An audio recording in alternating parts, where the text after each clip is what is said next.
জানেন কি কোন দেবতা কোন ফুলে সন্তুষ্ট হন? আসুন জেনে নিই। প্রত্যেকের বাড়িতেই কোনো না কোনো দেবদেবীর মূর্তি বা ছবি থাকে। আমরা সকলেই ভক্তি ভরে তাদের পুজো করি। পুজোর প্রধান উপকরণ হলো ফুল। আমরা ভগবানকে কিছু দিতে পারি বা না পারি, কিছু ফুল দিয়ে পুজো অবশ্যই দিয়ে থাকি। কিন্তু সকল দেবতা সকল ফুলে সন্তুষ্ট হন না। উপরন্তু কোনো কোনো দেবতাকে কিছু কিছু ফুল দেওয়া একেবারেই অনুচিত। বিশেষ কিছু ফুল আছে যেগুলো নির্দিষ্ট ভগবানকে দিলে বিশেষ ফল পাওয়া যায়। যেমন ভগবান গণেশকে সর্বদা লাল ফুল দিয়ে পুজো করা উচিত। লাল জবা দিয়ে গণেশের পুজো করা হয়। লাল জবা না থাকলে লাল গাঁদা ফুল দিয়ে পুজো করা যেতে পারে। গাঁদা বা জবার অভাবে লাল বর্ণের অন্য ফুল দিয়েও গণেশজির পুজো করা প্রশস্ত। লাল বর্ণের ফুল দিয়ে গণেশজির পুজো করলে সিদ্ধিদাতা গণেশ প্রসন্ন হন। ভক্তকে সিদ্ধি বুদ্ধি জ্ঞান দান করেন। ভক্তের সমস্ত বিঘ্ন হরণ করেন গণেশজি। একইভাবে সূর্যদেবকেও লাল জবা দিয়ে পুজো করা উচিত।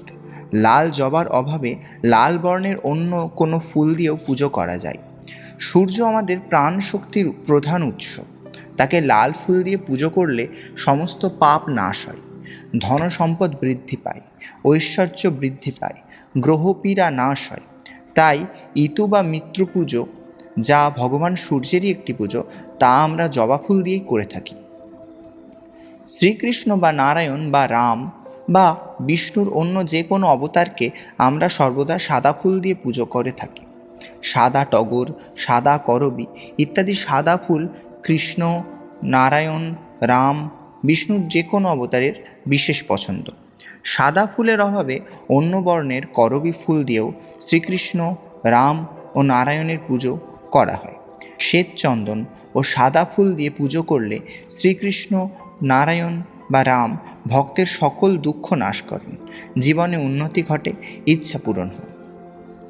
শিব ঠাকুরেরও পছন্দের ফুল সাদা বর্ণের, তাকেও সবসময় সাদা ফুল দেওয়া হয়।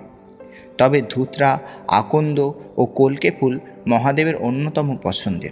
সাদা বর্ণের ফুল দিয়েই মূলত শিবের পুজো করা হয়। তবে আকন্দ ফুলের মালা শিব ঠাকুরকে অর্পণ করলে ভীষণ সুফল পাওয়া যায়। সমস্ত সংকট থেকে মুক্তি দেন মহাদেব। দেবী দুর্গা সর্বদা জবা ও পদ্ম ফুলে সন্তুষ্ট হন। লাল জবা এক্ষেত্রে উত্তম বলে মনে করা হয়। দেবী দুর্গার অন্য সমস্ত রূপকেই মূলত লাল জবা দ্বারা পুজো করা হয়। কালী, তারা, অন্নপূর্ণা, জগদ্ধাত্রী ইত্যাদি সকল দেবী লাল জবা দিলে সন্তুষ্ট হন। লাল জবা ও পদ্ম ফুলের অভাবে অন্য বর্ণের জবা দ্বারাও দেবীর পূজা করা হয়। রক্ত জবা অর্পণ করলে দেবী প্রসন্ন হন ও ভক্তের নানা রূপে সহায়তা করেন। একইভাবে বজরংবলীও লাল জবায় সন্তুষ্ট হন। জবার অভাবে লাল বর্ণের অন্য কোনো ফুলও অর্পণ করা হয়। তিনি ভক্তের সমস্ত সংকট নাশ করেন, তাই তিনি সংকটমোচন হনুমান নামে পরিচিত। দেবী লক্ষ্মী প্রায় সমস্ত গৃহেই পূজিত হন। গৃহের পাশাপাশি দোকানঘর ও ব্যবসার স্থানেও তার পুজো করা হয়। তার পছন্দের ফুল হলো পদ্ম। পদ্ম ফুল তিনি সর্বদা হাতে ধারণ করেন।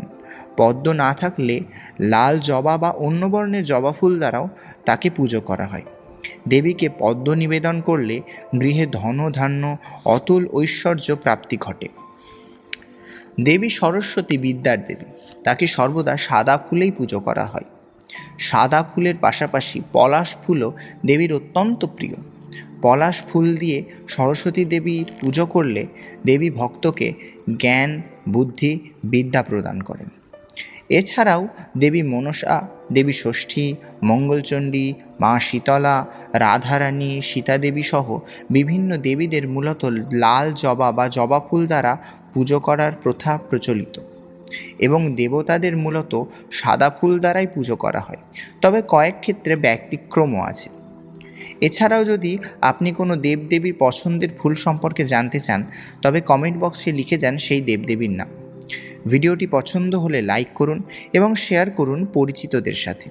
এরকম তথ্য, মন্ত্রতন্ত্র, পদ্ধতি সম্পর্কে জানতে সাবস্ক্রাইব করুন আমাদের চ্যানেলটিকে। ধন্যবাদ।